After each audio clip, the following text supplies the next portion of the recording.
Owuok e weche manyien wadonjo twak. Wuok tich ka wuok tich nyakora mogi obedo gi wendo ma gima watimo en menyo piny gi jolony mopogore opogore. Nyalo bedo sekta mar weche mag pur kod pith, sekta mar weche mag ohala, sekta mar weche mag yuto, sekta mar weche mag teko, sektas mopogore opogore wasebedo ka wamule rameny piny mondo ibed gi ng'eyo kopo ni sani pachi dang' ni pachi nie mudho, wamenyo ni gima nyalo miyo pachi duoge ler, ming'e ni mae gima kotimore to piny nyalo bedo gi geno.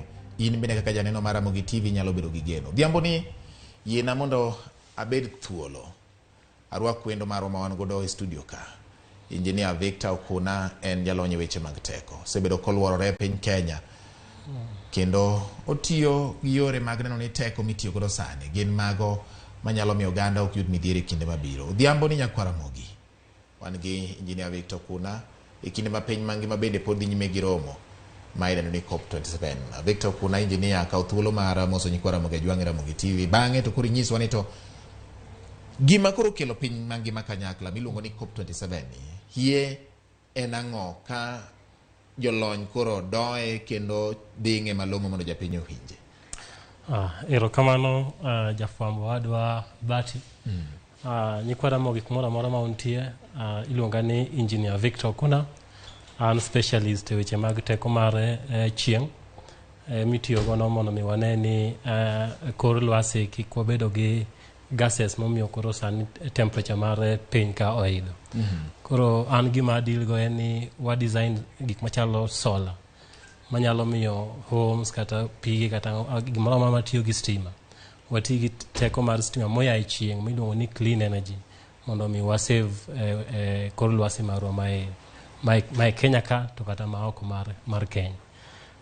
Kopogore gi mano, but ing'eni kapok wachako discussion onego bed ni onyiso joma winjowa ni waringo mang'eny.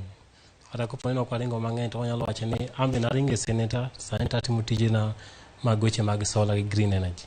Koro sani kuma piny ochope, waneno effect mar weche mar kor lwasi ni ji tho mang'eny, wan gi floods, drought, oula mancha onego ji Nigeria. Sani Kajiado ka dhok diek ang'ogi nosetho nikech wach chieng'. Gigi te biro ne mana gimiluongo ni climate change ma ang'e ni wadhi discuss kawuono kain. Okay, Victor, apenjo wach ni romo ma okelo piny kanyakla mar COP27 hie nang'o? Romo motimore Egypt iluongo ni COP27. COP kwa wacho gima COP en Conference of Parties. Koro nitiere pinje mosebiro kumoro achiel mondo ni to kor lwasi ni gimomiyo wabedo gi chandruok e kor lwasi ni en ang'o. Koro pinje manodhi owinjore ni wabedo kumoro achiel mondo wane ni to ere kaka mitigation, ere gima dang' watim. Na kopo ni watimo maber to wanyalo duoko piny kuma ne nitie 1800. King'iyo weather patterns chakre 1800 nyaka kawuono, ineno ka temperature osebedo ka idho. Samo idho no ido ka mane miluongo ni liet mar piny. Liet mar piny osebedo ka idho. Sama liet mar piny idho ni ok oidho ne nono. Oidho ni gima an gi in to kod jawinjra mani dala otimo. Koro parties of conference miluongo ni COP27 ena jok pinje manoriwore. Mowacho ni gima waneno ka dhi mbele ni odhi hinyowa higni mabiro. Koro wachokre kumoro achiel mondo wawinjre paro mwawinjore ni kopo ne wadwa time dala kocha to nyalo konyi kendo nyalo konyo nyithindo mabiro higni manyien. Jo somo mag Biblia samoro paro ni ndalo maliet ng'eny ahinya to piny nyalo muoch mach mondo piny owang' rum kaka nowacho ndiko. Gi sani Victor Okuna, pinje thuthni kendo king'iyo kata mana piny mangima, jagoro maduong' mar piny mangima Antonio Guterres othuthni kata mana e romo matimore Sharm el Sheikh e piny mar Misri wacho ni mae thuolo ma teko gi nyalo pod ni e lwet dhano. Ma ponono ni oganda ojwang'o thuolo ni to piny dhi lal nono. Nyiso kamarach ma koro piny ochope gie sani. Kaka jolony weche mag hie ng'iyo weche mag teko, ng'iyo kaka inyalo kony piny mondo liet mabiro ni kik medre ahinya. Gin ang'o gin hie ma miyo piny liet mar piny medore e yo momedre go mapiyo? Gimoro achiel maduong' momiyo liet mar piny medre en ni wawang'o fossil fuel. Fossil fuel en ochalo diesel mitiyogo e pong' mar rego, ochalo petrol mwatiyogo e geche mag nyamburko, ochalo nitie moro miluongo ni HFO, en mitiyo kode mang'eny to kod coal.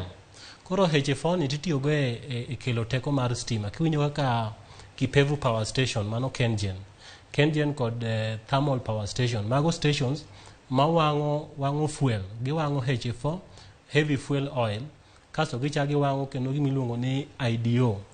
IDO en gimiluongo ni industrial diesel oil. Industrial diesel oil en oil ma iuso e dukani, to mede en gi composition moro gi heavy fuel oil. Maybe jawinjo na onyalo bedo ni mago terms moko nyalo winjo, to gima kelo liet mar lwasi en ni sama wawang'o petrol e gari. Petrol miyowa gas moro miluongo ni carbon. Or iluongo ni carbon oxide. Koro carbon emissions odhi ofomo blanket malo e kor lwasi. Odhi okelo gimoro ochalo onget moro e kor lwasi.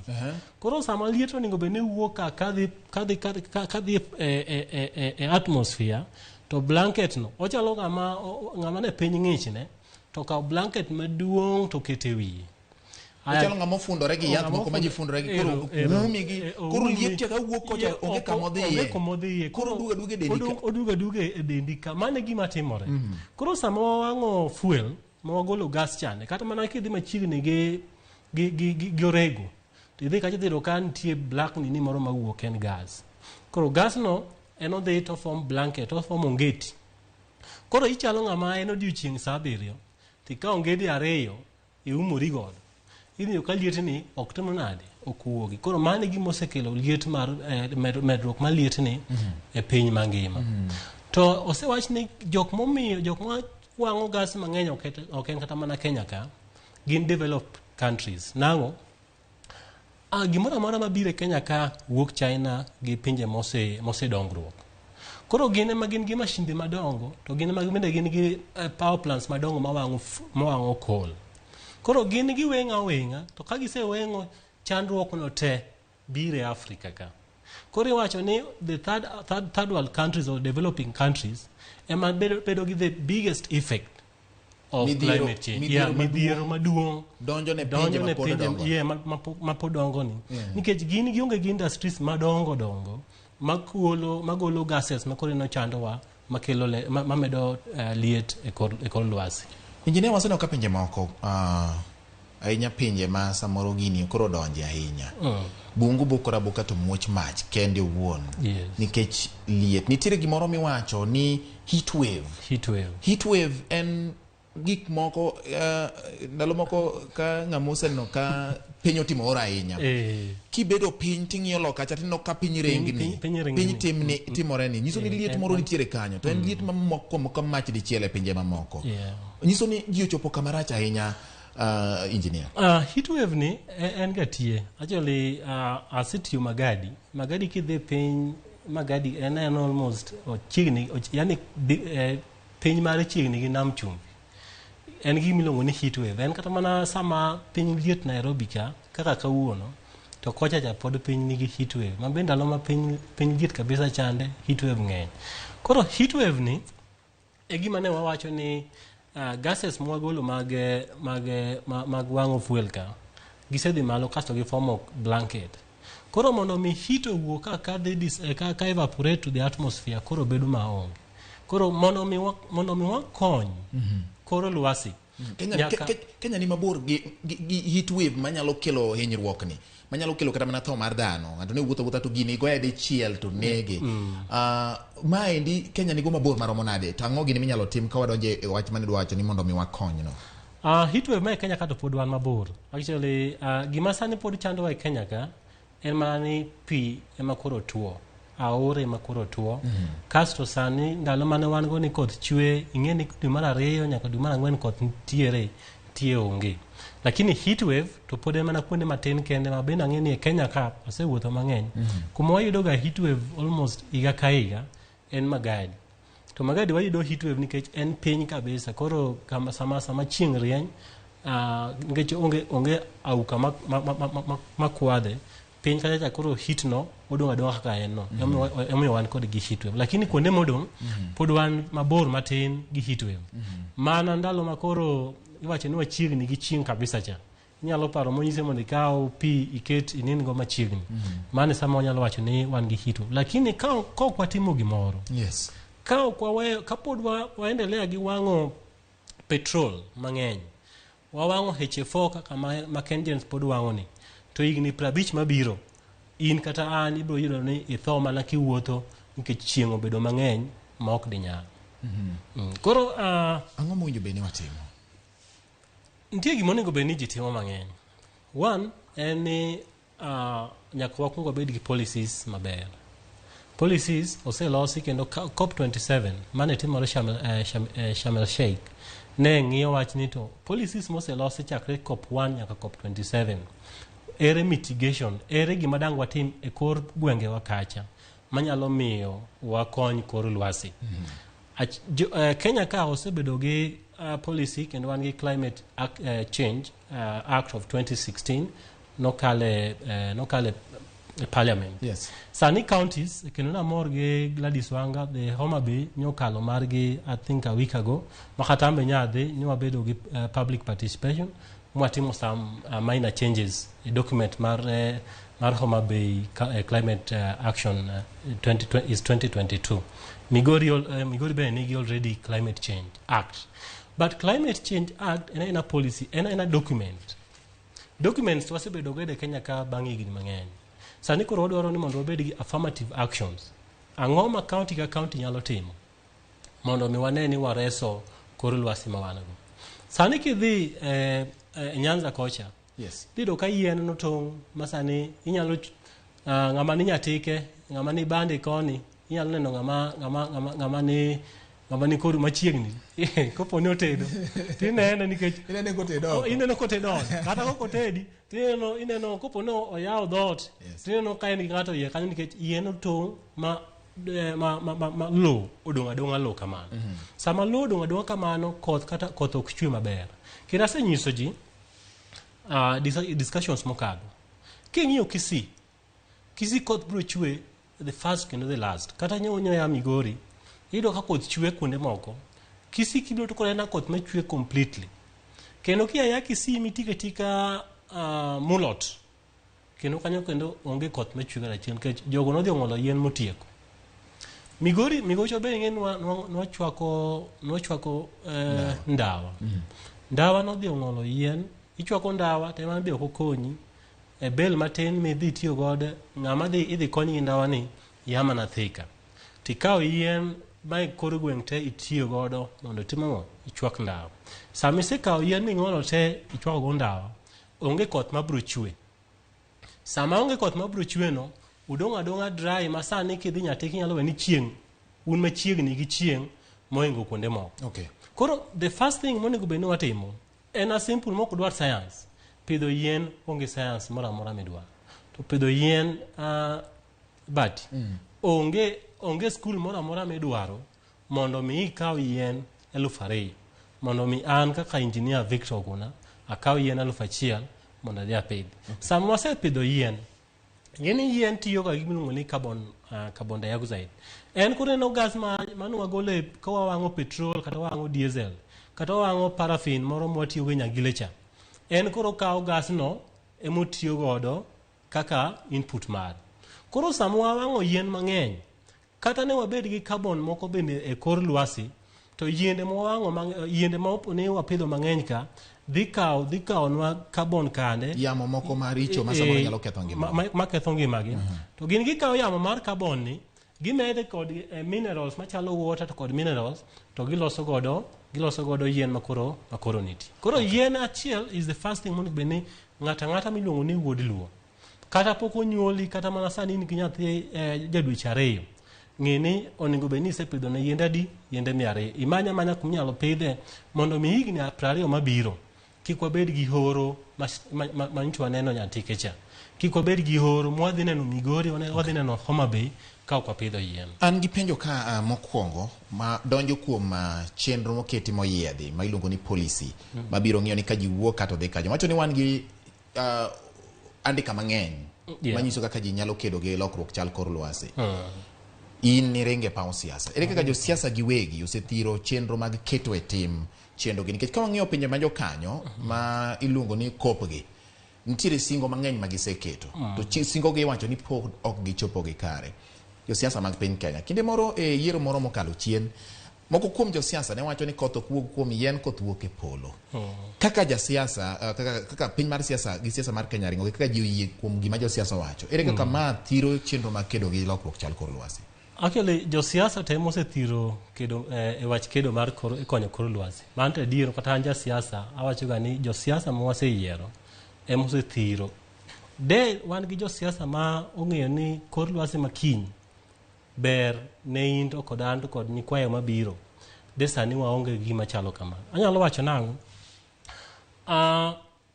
Iga ma 2018 kabinde an mana engineer ka ini Nairobi. Oluonga gi consultant moro is a mechanical engineer. Yes. Ni mondo wadhi wang'i plant moro iloso mare generating power station at River. Koro iyudo ka nyaka sami no pod owuoye sani ma wan gi renewable energy ma wan gi chieng' manyalo rieny the whole manyalo golo power mariembo the whole Kenya and even the rest. Pod wadhi wakao factory mawang'o diesel wadhi wa incorporate. Sama watimo mano wathiro mana kor lwasi kar mang'owa kar konyo. Koro sama parties of conference miluongo ni COP or conference of parties dhi Sharm el Sheikh mondo mwa discuss kaka wanyalo duoko chien wang'o fuel. Kenya waka to pod politicians pod yie ni mondo wachak kambi ma wang'o fuel mondo golnwa power. Ka engineer wadoga ni thurwa Nyanza. Ka wang'iyo diri makende Nyanza waywak ni pod wan chien e weche mag kembe. Kendo kiyudo kata joma donje telo dire gima jo piny kwayo gini wan biro ne wabede gi kembe manyalo diko nyithiwa e tich. Gima samoro ji ok penjre ahinya en ni to gik mabiro wuok e kembe gi ma oting'o weche mag pollution manyalo bedo ni dhi aore kaachiel kod mare muya madhi e kor lwasi mabiro miyo piny liet mar piny ok dog piny to omedore. Bende jowa ma gero kembe kata madwa ni okel kembe gwengewa ma Nyanza usebedo piny kaka jolony kung'ado rieko ni kopo ni kambi nyaka bi. Kambi mar rabuon nitiere Migori, kambi mar rego mogo nitiere Homa Bay, kambi mar loso gik mimadho mag juice gi nano kawo bedo yange gwenge mag Siaya. Kisumo bende nigi mare moting'o mar nyanya gi gik machal kamago.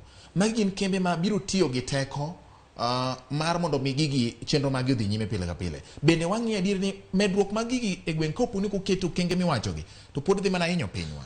To pod hinyo pinywa actually bati nikech sama jo siasa dhi chako wach mar kaka geto nyanya potatoes akwayo nyoro kanyo wan gi public participation mar the Climate Change Act of Homa Bay 2022. Nakwayo the chairman mar climate change mar county assembly ni mondo gi get into law ni kambi mora sani michako e county gi ensure ni kapok Kenya Power okelo nege power to the first thing monego bed ni ging'iyo en ni oket negi renewable energy, obed solar, obed matiyo gi muya miluongo ni wind power mondo mi ensure ni igni mabiro any gimiluongo ni government institution or infrastructure. Government infrastructure means ni gima ochaka kaka geto nyanya potato ochalo kaka mokrego orego manyoro ochako mabe kata mare processing manyoro chak nini kocha Siaya. Koro mondo mi gichak company onigo beni gineno ni team design marketo solar kata any clean energy manyalo riembo gini ok diriembe te yes lakini a good percentage maduong onigo bedni gino iriembo gi clean energy obed wind kata obed solar. Gino nyaka kung bed enacted a laws mag sub mag counties mondo gimoro amora madhi timore ikungi keto and you have to ensure ni boket kanyo clean energy madhi riembo machine no mondo mwakony kor lwasi. Kapo katiko man. Yes. Alo nyiso jowinjo na kata in family dok dala ichulo stima dong mana dia. Yes. Sami chulo stima king'iyo token mari. Sani kidhi ng'iyo token mari 1,100 beach. Nyoro ng'ato those nini token mare nyoro iyo wang serial. Oyudo ko chulo sling 486 onyise kanyo ni fuel levy. Maybe pok ning'iyo lakini dhi ng'iyo ne kata kichulo 1,000 dhi do ka in gi 300 wi.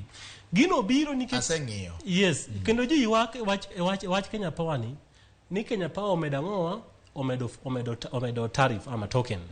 Omedo token nikech fuel manie Kenya token cha is still very high. To obedo higher, obedo malo nikech sama jo ma be ochako orego mare kilowatts 100. To ok giketo kakidhi obedo powered. Ting'eni kengen to golo mana gigolo cha.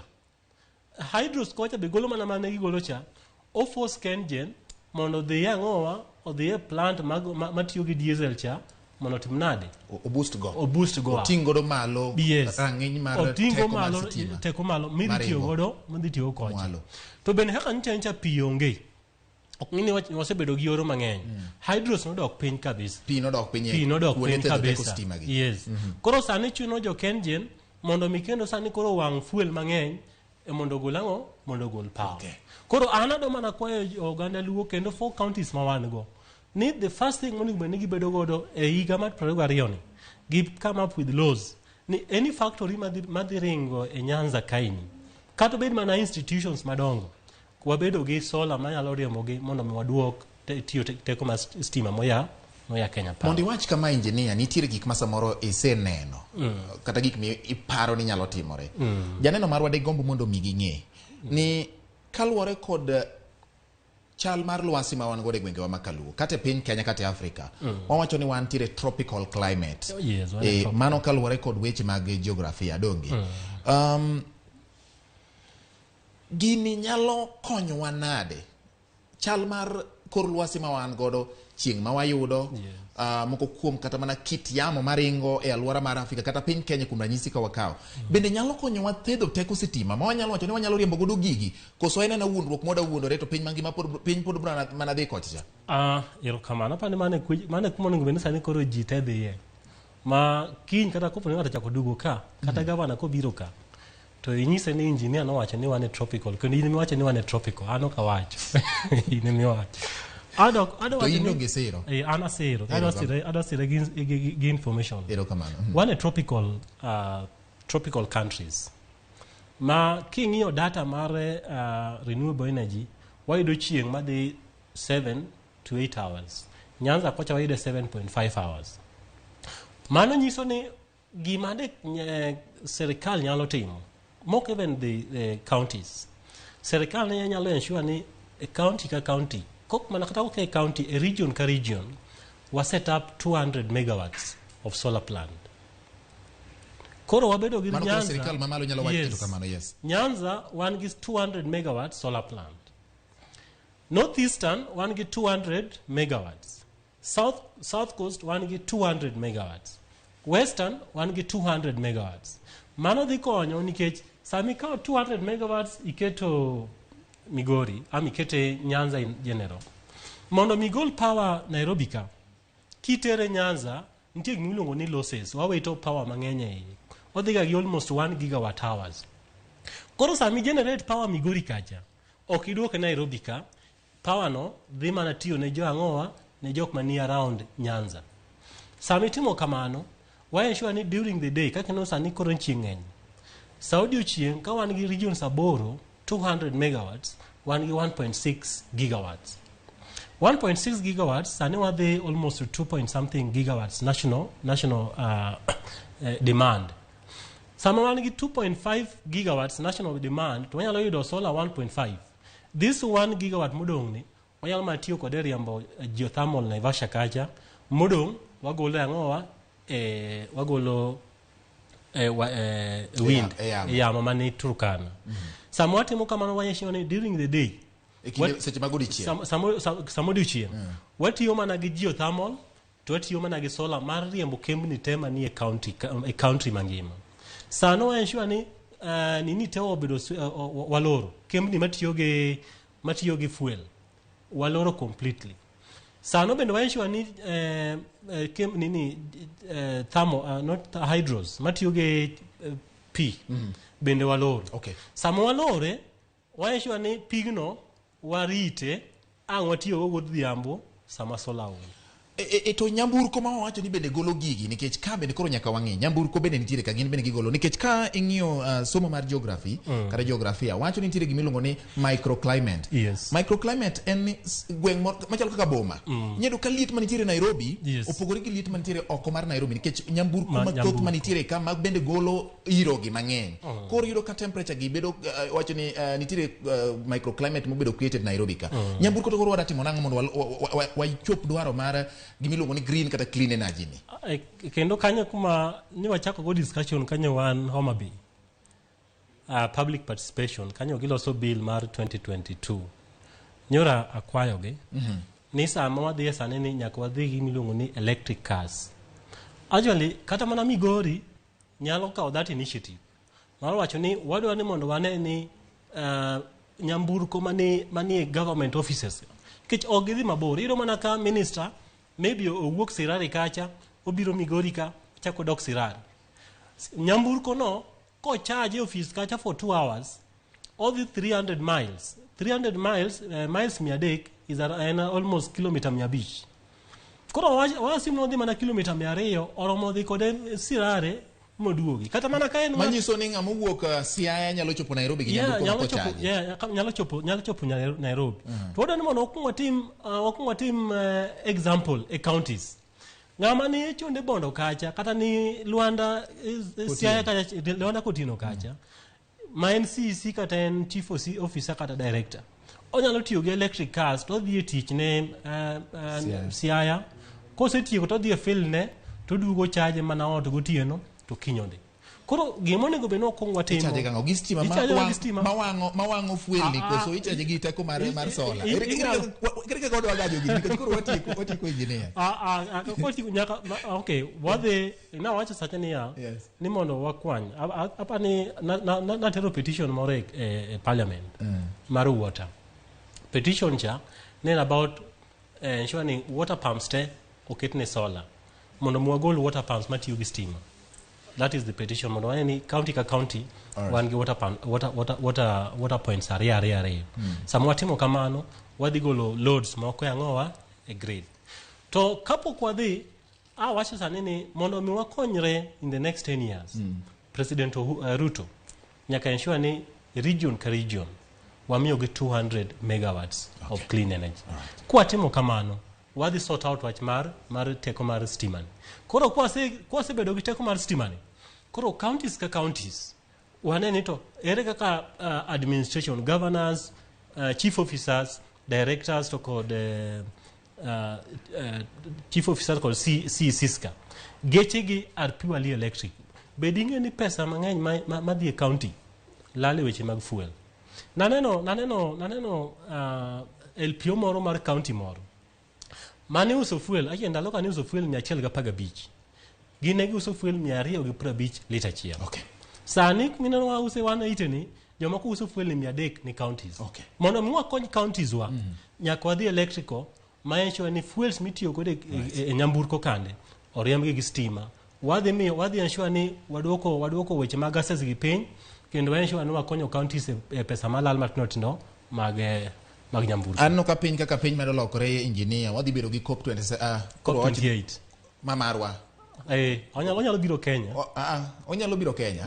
Koro kopogore gi COP marwa dundo mar punyo nyikwa Ramogi Jwang onyalo luongo nang'o?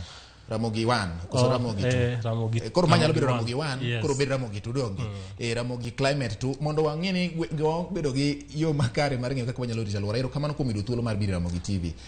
Wach mogik second ma ok tin ne 20 ma ok ng'eny ne 20. Ya mato ng'enyano kal 20. No wacho niya. Kiko kal. Nasidhi maromo gi Professor Gudu, professor mar Rongo University. We want to start what we Center for Green Energy at Rongo University. Mondo miwatim gigi te Woodbati nyakwa train nyithindwa. Mondo mwabedi gi electric cars nyakwa train nyithindwa. Na kwayo ni ya universities, technical colleges mawan gi Nyanza. Ere kaka dangu wa partner mondo miwa start institutions manyalo train electric and all the TVET students kagi wuok kanyo to gin gi tiegruok e weche mar climate change, gin gi tiegruok e weche mar renewable energy machalo solar.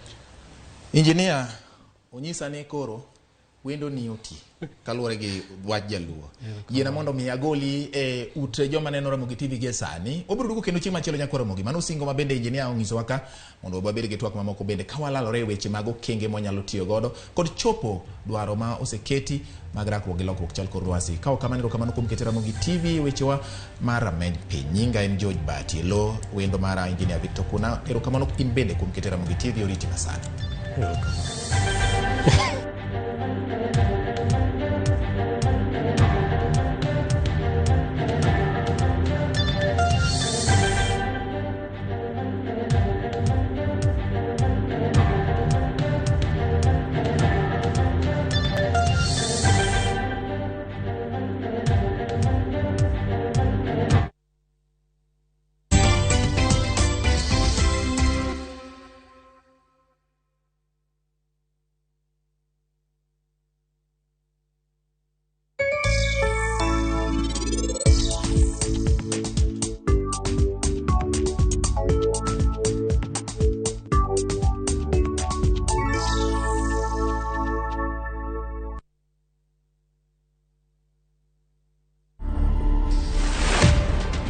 I've done a couple of multinational bike trips.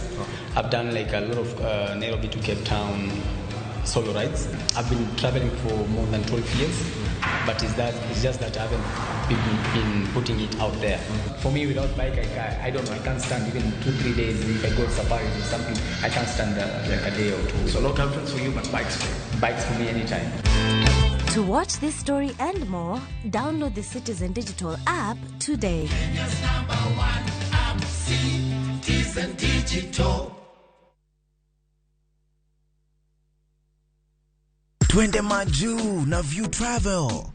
5 days Dubai or Zanzibar from $600. 5 days Mauritius from $900. 4 days Seychelles from $1,000. 5 days Malaysia from $1,500. 5 days Thailand holiday from $1,100. 5 days Cape Town from $1,000.